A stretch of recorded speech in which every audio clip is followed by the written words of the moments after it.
Камрате состоялся семинар по выращиванию экологической чистой продукции по новым технологиям. Интересным опытом с гагаузскими сельхозпроизводителями поделился посол Словакии Роберт Кирнак. Он рассказал о применении удобрения, полученного на основе переработки перьев птиц. Данный метод является весьма эффективным для нормального хозяйства, так как утилизирует вредные птичьи перья путем получения из них качественного, необходимых органических удобрений. Или сырье для производства этого удобрения – это перья из птицы.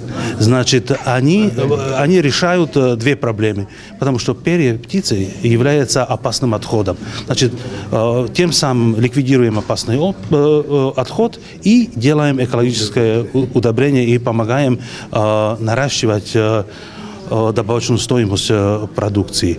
Наши друзья тоже пригласили эксперта из Украины, из научного института, который расскажет о свойствах этих удобрений и о системе внедрения экологического сельского хозяйства. О том, что необходимо выращивать отечественную продукцию и экологически чистую, рассказал генеральный директор научно-исследовательского института Порумбень Пантелей Пырван.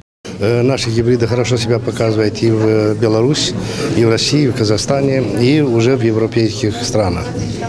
Поэтому, когда в прошлом году при такой засухе в Европе тоже было, в одной из стран, в Румынии, например, дал гибрид Порумбен 461, показал урожайность 19,2 тонны зерна, сухого зерна. Я еще раз повторяю, 19,2 сухого зерна. Это действительно рекорд, это бомба. Нас когда-то учили, и мы говорили, что вот потенциальная возможность, потенциальная урожайность наших гибридов в пределах 19-20 тонн. Вот, пожалуйста, уже есть.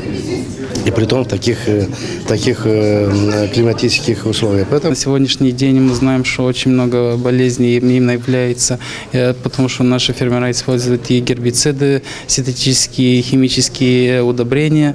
Значит, как я вижу весь этот цикл, потому что должна быть такая компания, потому что все мы хотим кушать здоровую пищу, и все мы хотим, чтобы получить еще хорошие цены на этих зерновые. На экопродукцию есть большой дефицит не только в нашей стране, но и в мире, отметил начальник управления агропромышленного комплекса Гагаузии Сергей Бабий. Поэтому необходимо информировать наших сельхозпроизводителей о передовых технологиях, в связи с чем и организуются подобные встречи по обмену опытом из других стран. Экопродуктов на западном рынке вообще в мире порядка 80% дефицит такой продукции.